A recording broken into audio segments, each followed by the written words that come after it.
Bom, pessoal, vou fazer um esbocinho aqui rapidinho, só porque um rapaz do grupo pediu para mim falar sobre Colossenses 2:9, que esse versículo diz assim, ó: porque nele, em Jesus, habita corporalmente toda a plenitude da divindade. Então algumas pessoas pegam esse versículo para dizer que Jesus é o próprio Deus, né? Tá vendo? Ó? O texto está dizendo que Jesus é o Deus. Mas aqui a gente tem dois sujeitos na frase, né? Um é Jesus, que tinha um corpo físico, né? Corporalmente. E esse Jesus que tinha um corpo físico, ele recebia algo de uma divindade. Ou seja, uma plenitude de uma divindade que habitava no corpo dele. Então se você tem aqui dois sujeitos da frase, como é que eu posso dizer que os dois eram o mesmo? É o mesmo que eu falar assim, ó, por exemplo, o médium Chico Xavier recebeu o espírito do Bezerra de Menezes. Um exemplo hipotético. O Chico Xavier era o Bezerra de Menezes? Não, ele só estava recebendo o espírito do Bezerra de Menezes. Mas o Chico Xavier é um sujeito e o Bezerra de Menezes é outro sujeito. A mesma coisa que é o texto. Se Jesus estava recebendo uma plenitude de uma outra divindade, é porque ele não era essa divindade. Porque a troco de que a divindade ia colocar a sua plenitude nela mesma, não teria sentido. Então fica uma coisa meio confusa, né, isso daqui.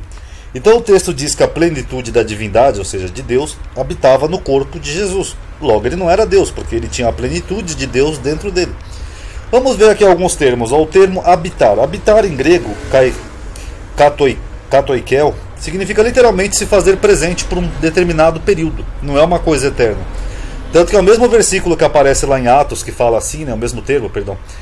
Deus não habita em templos feitos por mãos humanas. Ou quando diz lá no Velho Testamento que Deus habitava em tendas no deserto. É o mesmo termo.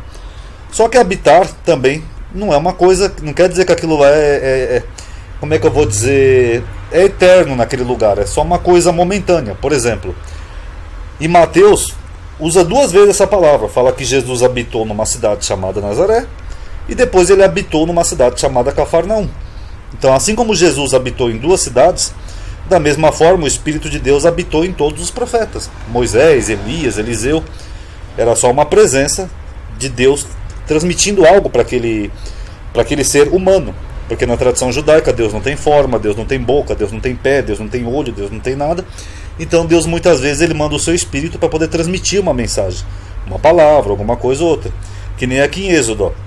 E disse o Senhor a Moisés: eis que eu tenho te posto por Deus sobre o faraó. Porque o Espírito de Deus também habitou ali naquele momento, se fez presente naquele momento em Moisés. E assim como todos os profetas. Tanto que você vê aqui, por exemplo, algumas referências que eu já mostrei em outros vídeos, ó, que Jesus fala assim, ó, para Felipe: as palavras que eu vos digo, eu não digo de mim mesmo, mas o Pai que está em mim, ó, está em mim, é quem faz as obras.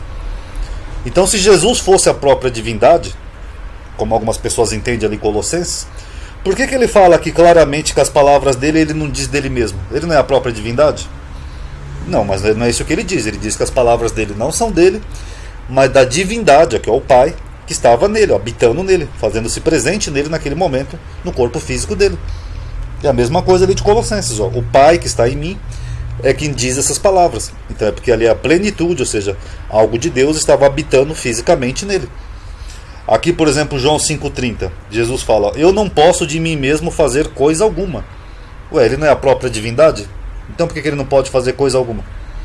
Ó, como ouço assim eu julgo, e o meu juiz é justo, porque eu não busco a minha vontade, mas a vontade do Pai que me enviou. Ué, se ele é a própria divindade, por que eles têm vontades diferentes? Não faz sentido, ele não é pleno da divindade de Deus, não é Deus que está habitando fisicamente no corpo dele, se tornando um ser corpóreo.